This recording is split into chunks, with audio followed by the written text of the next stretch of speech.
Salut à toute la team, j'espère que tout le monde va bien. C'est parti pour une nouvelle vidéo. Dans cette vidéo, je vais vous montrer exactement la raison pour laquelle énormément de personnes perdent de l'argent dans les paris live. Et je vais vous montrer deux paris live que moi j'ai pris personnellement, qui sont passés. Je vais vous expliquer et je vais vous montrer de la manière la plus claire possible les grosses différences entre les deux. Mais je pense que ça va vous sauter aux yeux. Donc, très rapidement, on fait 30 vidéos en 30 jours avant le début du challenge IA Challenge, dans lequel je vais vous apprendre à créer votre prompt IA qui va vous permettre d'éviter toutes les erreurs comme celle-ci que vous pouvez faire au quotidien, toutes les erreurs qui vous coûtent énormément d'argent. Combien de fois est-ce que vous vous êtes dit je perds de l'argent au pari sportif, pourtant c'est con, j'ai une bonne stratégie, je sais ce qui marche, je sais ce qui marche pas, et pourtant je peux pas m'en empêcher. On va créer un assistant qui va vous empêcher de faire des erreurs, qui va vous empêcher de prendre tout et n'importe quoi. Le lien est en description.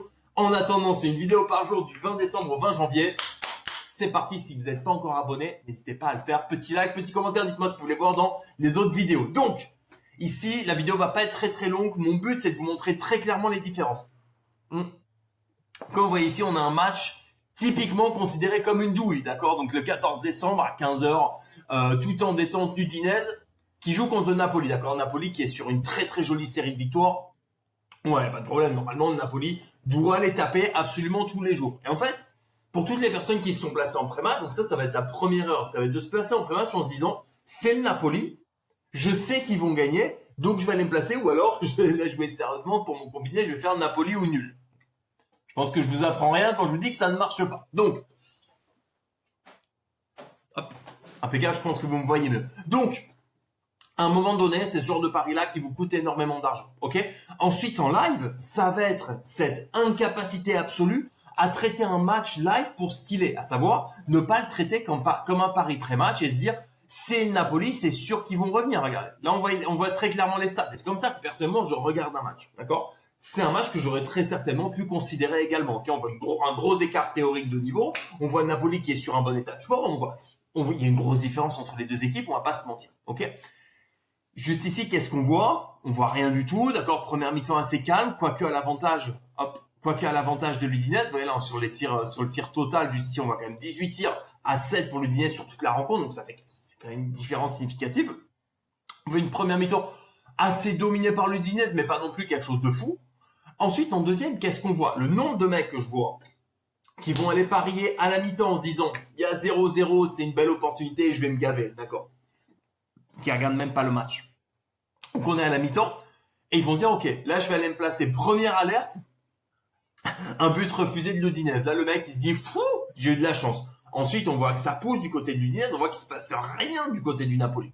Deuxième but refusé. Là il y a panique à bord. Le mec dit oh putain, c'est chaud, j'ai de la chance, ça va passer, j'ai mon petit Napoli ou nul quand t'as 1,17. Et ensuite malheureusement, qu'est-ce qui se passe?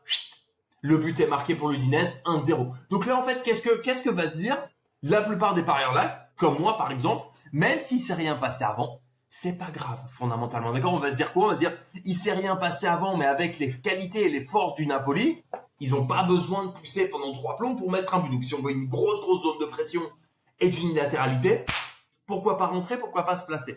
Et en fait, c'est là qu'on constate l'énorme différence entre un parieur professionnel qui va avoir soit un prompt qui va lui permettre de dire effectivement là tu respectes ton plan et là tu ne le respectes pas, d'accord? Donc ça va faire vraiment attention, mais de se dire est-ce que là je suis dans les clous ou pas si je décide de me placer et de mettre une position soit pour un but supplémentaire, soit en disant que l'Udinese ne va pas gagner le match, ou alors on est encore plus audacieux en disant le Napoli va gagner le match, d'accord? Est-ce que tout est réuni? Parce que là très sincèrement on voit quoi? On voit quelques petites barres de pression, il se passe rien, du côté de l'Udinese c'est à peu près pareil, on voit une seule frappe quand même, il faut se le dire, il faut parler chiffres. Entre la 88e et la 50e, il y a une frappe pour le Napoli. Une frappe. C'est quand même chaud, d'accord? Toutes les personnes qui se sont placées là se sont placées sur de la croyance. Si vous vous placez encore sur de la croyance au pari sportif, vous ne gagnerez pas sur du long terme. Point final. Il n'y a pas de demi-mesure. Il n'y a pas de oh, peut-être sur un malentendu, parce que peut-être que parfois sur un malentendu, le Napoli va marquer. Et là, malheureusement, ce qui va se passer, c'est que ça va valider un mauvais comportement. Maintenant, je vais vous montrer un tout petit peu. Donc là, et bien évidemment, j'enfonce une porte ouverte. Il fallait absolument pas se placer sur ce match. Si on a des indicateurs que vous pouvez mettre dans votre prompt ou alors que vous connaissez vous-même et vous dites, OK, ça c'est rempli, je vais y aller. Donc soit on a ça et là c'est pas le cas, soit on ne l'a pas. Et dans ce cas-là, on s'assoit sur ses mains. C'est pas grave, en fait, de passer à côté d'un pari, surtout d'un pari comme ça. OK? Et mon avis d'ailleurs aurait été le même si le Napoli avait marqué un but un petit peu au hasard ici. J'aurais dit exactement la même chose. Maintenant, je vais vous le comparer à un des deux matchs que j'ai pris. Je me suis placé, moi, sur un but à ce moment-là du match, d'accord, en milieu de deuxième mi-temps, sur un autre type de stratégie, mais je cherchais quand même le but, d'accord, je ne vais pas rentrer dans ces détails-là, mais je cherchais le but. Est-ce que là, vous pouvez me dire quand même, en étant honnête, est-ce que pour vous, si je zoome un petit peu sur la deuxième mi-temps, d'ailleurs, soit dit en passant, n'hésitez pas à me dire un petit peu si vous aimez ce type de format pour les vidéos, je trouve ça assez cool.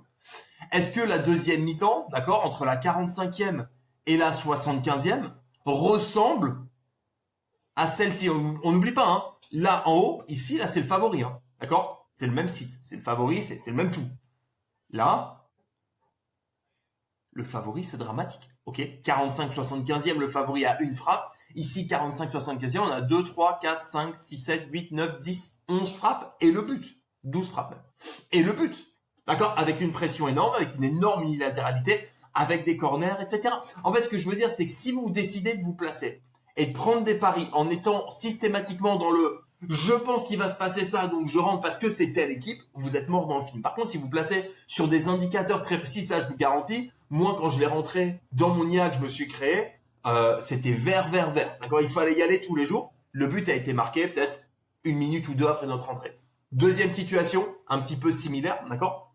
Je vous montre les deux matchs, hein, c'est pas le même match, d'accord. Deuxième situation un petit peu similaire, pareil, on a une très belle première mi-temps, score toujours de parité.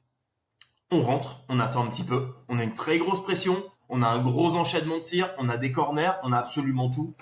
Là, on rentre tous les jours. En fait, ce que je veux dire, c'est j'essaye juste de vous faire sauter aux yeux un petit peu les différences entre les graphiques en bas, ici, que vous observez. Donc là, le favori est en haut en l'occurrence. Là, le favori est en haut également, d'accord? Et là, le Napoli, le favori est en bas.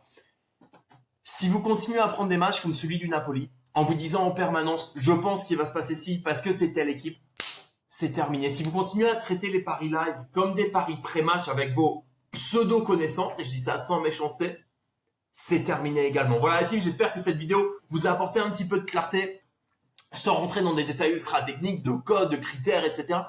Parfois, en fait, quand vous allez prendre un pari, il faut avoir une chose, et moi, c'est un petit peu mon benchmark, comme on dit, c'est mon premier seuil de décision. Est-ce que ça saute aux yeux? Est-ce que là, ça saute aux yeux qu'un but va être marqué? En ce qui me concerne, ici, je trouve que ça saute aux yeux. En ce qui me concerne, ici, je trouve que ça saute aux yeux. Là, ce qui saute aux yeux, c'est un match horrible en Serie A italienne. Voilà la différence entre les trois setups. La team, si vous n'êtes pas encore abonné à la chaîne, n'oubliez pas de le faire, laissez un petit commentaire si vous prenez encore ce type de pari sur le Napoli. Si vous le faites encore, vous avez absolument besoin, rejoignez le challenge, c'est juste en dessous. Je vais offrir plein de choses, je vais offrir un iPhone, je vais offrir un MacBook Pro, je vais offrir des challenges tous les jours. Vous le savez, si vous faites des challenges avec moi, vous savez que tous les jours, je rembourse des challenges aux personnes qui nous ont suivis, juste pour dire bravo, félicitations. Mon but, c'est que vous appreniez un maximum de choses. Et là, c'est de vous mettre un outil entre les mains qui va être un game changer absolument énorme pour votre trading. Je vous souhaite plein de force, lâchez rien, faites de l'oseille. Vous êtes au bon endroit.